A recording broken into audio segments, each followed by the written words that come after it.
د پولیسو ملي او تخصصي روغتون چې د کورنیو چارو وزارت تر چتر لاندې فعالیت کوي د هیواد په کچه یو ستر تخصصي روغتون دی چې 300 فعال بسترونه، پرمختللي طبي تجهیزات او 29 داخله او جراحي څانګې لري. یاد روغتون په داخله او جراحي برخو کې د 29 څانګو په درلودلو سره 438 تنه پرسونل لري چې په ورځني ډول تر 1500 پورې سراپا یا OPD ناروغان پکې تداوي کیږي او له 20 تر 10 پکې لوی عملیاتونه ترسره کیږي. عموما د روغتون 300 بسترونو په درلودلو سره تمام صحي خدمات یا ټول هغه صحي خدمات چې په سطح د افغانستان خدمات اجرا کیږي دلته د شفاخانه خپلو مراجعینو ته خدمات وړاندې کوي. موږ مجموعاً په دغه روغتون کې 29 څانګې لرو چې په 29 کې 24 ډیپارټمنټونه دي او 15 هم امریتونه دي. مجموعاً 438 نفره پرسونل په دې روغتون کې کار کوي. تقریبا موږ اوسط د ورځې OPD موږ هغه مریضان ته وایو چې راځي د سراپا شکل باندې تداوي کیږي، بیرته رخصت کیږي. له 1200 تر 9,000 پورې ناروغان دلته سراپا شکل باندې تداوي کیږي. روزانه له 20 تر 10 پورې غټ عملیاتونه دلته اجرا کیږي. په دغه روغتون کې د کورنیو چارو وزارت کارکوونکي او د دوی د کورنۍ غړي تداوي کیږي او په بیړنیو حالاتو کې عام ولس ته هم خپل خدمات وړاندې کوي. پولیسو ملي او تخصصي روغتون دوه ډوله خدمات وړاندې کوي. یو هغه موږ د طرز عمل مطابق هغه د وزارت داخلي کارمندان پرسونل او د هغو کورنۍ چې تعریف یې شوی دی څوک دوی په کورنۍ کې شامل دي، لکه مور، پلار، ښځه، ماشومان چې عمرونه 18 کلونه ټیټي او ورور خور چې 18 کلونه عمرونه ټیټي، او همدارنګه هغه ورور خور یا ماشومان چې هغوی محصلین فعل حل د هغو تداوي دلته کیږي. یوه دا برخه شوه. بله برخه په غیر مترقبه حالاتو کې لکه یو چیرته کتلوي شکل باندې مریضان پیدا کیږي، یو چیرته کوم حادثه منځته راځي لکه زلزله، سیلابونه، او یا هم چیرته کومه چاودنه کیږي، او یا هم ترافیکي حادثاتو په وجه باندې کتلوي شکل باندې مریضان راځي. هغو مریضانو د منلو سیستم دلته شته، مریضان دلته منل کیږي او تداوي کیږي.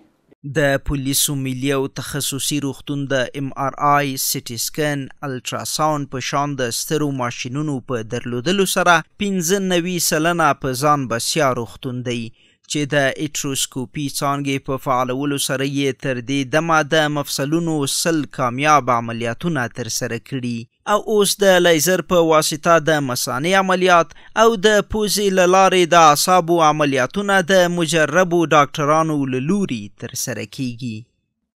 صحي امکاناتو په درلودلو سره ورته وایم چې الحمدلله دا شفاخانه مکمله 95% نه زیاته خودکفاله. ټول معاینات چې د ناروغانو د تشخیص او تداوی لپاره ضرورت ان شاء الله په دې شفاخانه کې ټول سہولتونه شته. موږ ښه مجهز رادیولوژي ډپارټمنټ لرو چې ټول معاینات لکه سټي سکن، MRI، ماموګرافي باندې هم کار روان ده، همدارنګه الټراساوند، ایکوکاردیوګرافي او انډوسکوپي. دغه څانګې تشخیصي څانګې لرو او ښه مجهز لابراتوار لرو. یو نوي ډپارټمنټونه مې ایجاد کړي چې څو دا نو زه یادونه کومه. اول یو ارتروسکوپي څانګه وه چې موږ د اورتوپیدي ډپارټمنټ تر چتر لاندې فعاله شوه چې د مفاصلو یا بندونو لیزري عملیاتونه دلته دوی ترسره کوي او انشاءالله 100 پورې موفق عملیاتونه دوی کړي دي. د دې په څنګ کې په یورولوژي کې دوی هغه عملیاتونه چې د بولي سیستم تیږو لپاره اجرا کیږي چې هغه موږ تاسو لیزري عملیاتونه ورته وایو یا لیزوتریپسي، هغه څنګه موږ دلته فعاله کړې ده. همدارنګه د ګوشهګلو په برخه کې فیس ماشین چې ورته وایي چې لیزري عملیاتونه د پوزې او د پوزې له طریق نه د عصبي سیستم عملیاتونه چې کیږي هغه څنګه موږ دلته فعاله کړې ده. د روغتون د مسؤلینو په وینا په ټولو اړوندو څانګو کې د ښځینه ناروغانو د تداوي او مراقبت لپاره اناسیه پرسونل هم ګمارل شوي ترڅو د درملنې بهیر د شریعت او ټولنیزو ارزښتونو مطابق ترسره شي. تمام مریضای اوناسیه که به هر تکلیفی که مراجعه میکنن، چی جراحی باشه، چی ارتوپدی باشه، چی یورولوژی باشه، چی جراحی اعصاب باشه، تمامش تحت نظر طبقه اوناست انستیزی داده میشه و از ابتدای واقعه الا انتهای واقعه ما تمام مریضا را نظاره میکنیم و کور میکنیم و تا آخر واقعه امرایشان میباشیم. مریضای اوناسیه مربوط به طبقه اوناسی شفاخانه ما میشه. د رنځوریار ډاکټر عادل اختر په وینا سږکال د غاښونو په برخه کې د امپلانټ ځانګړې څانګه پرانیستل شوې ده چې پکې هغه ناروغان تداوي کیږي چې د غاښونو درملنې لپاره بل بدیل نه لري. خوشبختانه موږ د امپلانټ څانګه هم دلته نوې پرانیسته سږکال چې دا یو چلنج و مخکې موږ ته، یعنې زیاتره ناروغانو به چې امپلانټ ته ضرورت درلوده موږ نتوانېدو چې هغو ته هغوی هغه ستونزې حل کړو. خوشبختانه اوس دا ستونزه موږ په شفاخانه کې حل شوې ده او هغه ناروغان چې بل بدیل د غاښونو د درملنې ونه لري او امپلانټ ته کاندید وبوسي موږ نور ځای ته نه لیکو. په روغتون کې د اطفالو داخله څانګه، د نویو زیږېدلو ماشومانو برخه او عمومي سرویس شتون لري چې د 10 ډاکټرانو 15 نرسانو له لوري اداره کیږي. دا سرویس تقریبا 6 کاله کېږي چې فعال شوی دی. د داخله اطفال په 2 بخشونو کې دلته موږ مریضان ګورو چې یو د داخله اطفال عمومي سرویس دی چې په هغې کې تنفسي ناروغان، د وینې د برخې ناروغان، د کلیوي بخش ناروغان او همداراز مختلف د داخلي ناروغان موږ پکې لرو. بل بخش موږ د نوزادانو بخش دی چې په هغې کې موږ د نوزادانو مریضان بسترو، مختلف مریضان دلته موږ سره بستریږي او همداراز موږ په خپل دې سرویس کې چې دا یوه برخه خپل انتاني ناروغان ته ځانګړې کړې چې په هغې کې موږ د انتاني برخې ناروغان بسترو. دلته په دې سرویس کې تقریبا 10 نفر ډاکټران دي چې په دې کې 3 نفر ټرینران، 4 نفر متخصصین، 2 نفر ټرینی ډاکټران موږ سره دلته کار کوي. همداراز 15 نفر موږ په خپل تشکیل کې چې د نرسنګ برخه کې لرو چې د همیشه د مریضانو په خدمت کې او د هغوی نه چې د مراقبت او د هغوی خدمت کوي. یاد روغتون کې د 15 امبولانسونو په درلودلو سره د امبولانسونو ځانګړی امریت هم شتون لري چې 10 امبولانسونه یې په نړیوال معیار برابر دي. پولیسو د ملي تخصصي روغتون د قومندانۍ تر اثر لاندې یو ځانګړی امریت لرو چې هغه امریت د امبولانسونو امریت په نامه سره یادیږي، چې هغه تقریبا د 15 په حدود کې امبولانسونه لري چې 10 امبولانسونه فعال هغه په نړیوالو سټنډرډونو یا د امبولانسونو په سټنډرډونو برابر امبولانسونه فعالیت آماده لرو.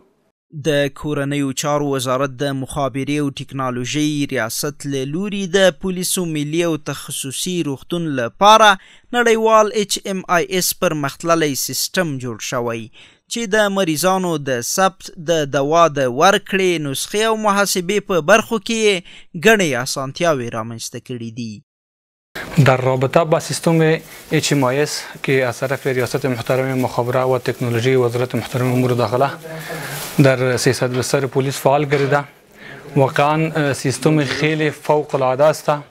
ما تمام دواهایی را که از دیپوی عمومی به شفاخانه ملی و تخصصی پلیس اکمال میکنیم تمامش ثبت سیستم کرده و بعدا از طریق دکتر صاحبای محترم نسخش از طریق سیستم میاد، ما از طریق سیستم توزیع میکنیم.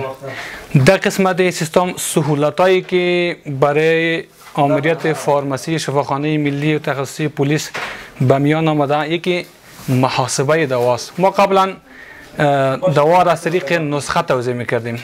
از طریق نسخه مشکلاتی که بر ما بود محاسبهش خیلی سخت بود. حال این سیستم که آمده، سیستم به شکل اتومات خودکار خودش محاسبه میکنه. فقط ما در آخر ماه سیستم ادویه را که توزیع کردیم فقط پرنت میکنیم، محاسبه میکنیم، خیلی راحت شدیم. در قسمت دیگه با مریضا سهولت پیدا شده. با مریضا تو مثلا قبلا ما اگر ذریعه نسخه ما دوا توزیع میکنیم زمانگیر بود، وقت زیاد میگرفت. فعلا ما از طریق سیستم توزیع میکنیم، مریضا را به شکل راحت ما دوا توزیع کرده میتونیم. و سهولت دیگه ای که بر ما هست، ما نسخه به این شکل خیلی خوانا است. این ما به راحتی خوانده میتونیم، در توزیع ادویه اشتباه به میان نمیاد، غلطی پیدا نمیشه. و دیگه فایده ای که این سیستم با آمریت فارماسی داشته، اکسپایری دوا زمانی که دوا قبل از اینکه اکسپایر شود 6 ماه پیش بر ما نشان میده که این دوا نیر اکسپایر است. جلوگیری از تاریخ انقضای دوا را بر ما به میان آورده. روغتون یو مجهز او عصري لابراتوار لري چې پکې د پرمختللو ماشینونو په وسیله بیلابیل معاینات ترسره کیږي. در لابراتوار شفاخانه 300 بستر پلیس معاینات که اجرا میشه تقریبا تمام معاینات اجرا میشه که از قبیل روتین است، هماتولوژی است، بیوشیمی است، هورمون است. معاینات که است در این ماشین که است مثلا ماشین همستار 200 فول اتومات است، تقریبا 60 مریض همزمان معاینات بیوشیمیش تمام شه اجرا میشه. و همچنان ماشینری دیگه که است یک ماشین مینی ویداس از پیشرفته ترین ماشین هورمون است که معاینات TFT، ویتامین دی، PSA و غیر معاینات هورمونی اجرا میگردد. مریضان د یاد روغتون له موجوده امکاناتو د ډاکټرانو له مسلکي چلند څخه خوښ دي او وایي چې ډاکټران یې هره شیبه پوښتنه کوي او درملنه یې له نږدې تعقیبوي. عملیات په خیر تیر شو، مشکل خو نشته ان شاء الله.